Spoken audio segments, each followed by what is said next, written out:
মার্কিন রণতরীর পর এবার ইসরায়েলে হামলা করেছে ইয়েমেনের বিদ্রোহী গোষ্ঠী হুতি। ইসরায়েলের নেভাটিম বিমান ঘাঁটি ও নেগেভ মরুভূমিতে এই হামলা হয়। হামলায় ব্যবহার করা হয়েছে প্যালেস্টাইন 2 ব্যালিস্টিক মিসাইল। খবরটি নিশ্চিত করেছে ইসরায়েলের সংবাদ মাধ্যম টাইমস অফ ইসরায়েল। ইসরায়েলি সংবাদ মাধ্যমটির প্রতিবেদনে বলা হচ্ছে, মঙ্গলবার রাতে হামলার সময় দক্ষিণ ইসরায়েলে সতর্কতামূলক সাইরেন বেজে ওঠে। হাজার হাজার ইসরায়েলি নাগরিক নিরাপদ স্থানে আশ্রয় নেয়। তবে আহত ও নিহতের ব্যাপারে কোনো তথ্য প্রকাশ করেনি সংবাদ মাধ্যমটি।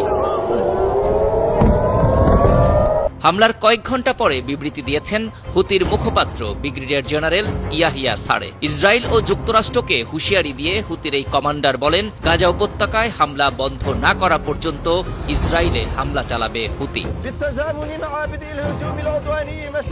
আর ইসরায়েলে সামরিক বাহিনী আইডিএফ বলছে, হুতির ছোড়া ব্যালিস্টিক মিসাইলটি তারা ধ্বংস করেছে। ক্ষেপণাস্ত্র প্রতিরক্ষা ব্যবস্থা দিয়ে মিসাইলটিকে সৌদি আরবের আকাশ সীমায় ভূপাতিত করা হয়েছে। এর আগে শনিবার থেকে হুতি নিয়ন্ত্রিত ইয়েমেনের বিভিন্ন প্রদেশে বিমান হামলা শুরু করে যুক্তরাষ্ট্র। সেসব হামলায় নিহত হয়েছেন নারী ও শিশুসহ 53 জন ইয়েমেনি নাগরিক। প্রতিশোধ নিতে হুতিরা পাল্টা হামলা করতে পারে এমন আশঙ্কায় ছিল ইসরায়েল। সেই পরিপ্রেক্ষিতে রোববার থেকে বিমান বাহিনীকে সতর্কাবস্থায় রাখা হয়েছে। সংবাদ মাধ্যম টাইমস অব ইসরায়েল বলছে, ইরান সমর্থিত হুতি গোষ্ঠী 2023 সালের নভেম্বর থেকে এখন পর্যন্ত ইসরায়েলে 40টির মতো ব্যালিস্টিক মিসাইল নিক্ষেপ করেছে। এ সময় ড্রোন হামলাও করা হয়। ইয়েমেনের এই গোষ্ঠীটি লোহিত সাগর ও আরব সাগরে চলাচলকারী শতাধিক বাণিজ্যিক জাহাজে হামলা করে। এসব হামলায় বাণিজ্যিক জাহাজ ডুবে মারা যায় বেশ কয়েকজন নাবিক। তাদের হামলার লক্ষ্যবস্তু ছিল মার্কিন ও ইসরায়েলি জাহাজ।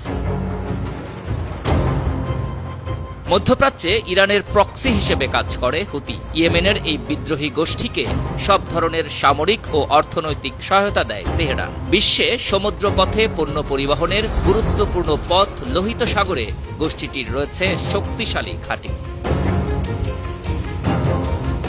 The Washington institute for near east policy বলছে, হুতিদের কাছে জাহাজ বিধ্বংসী ক্রুজ ক্ষেপণাস্ত্র রয়েছে। এসব ক্ষেপণাস্ত্র 80 কিলোমিটার থেকে 300 কিলোমিটার দূর পর্যন্ত আঘাত হানতে পারে। এর মধ্যে আছে সায়াদ এবং সেজ্জিল মিসাইল।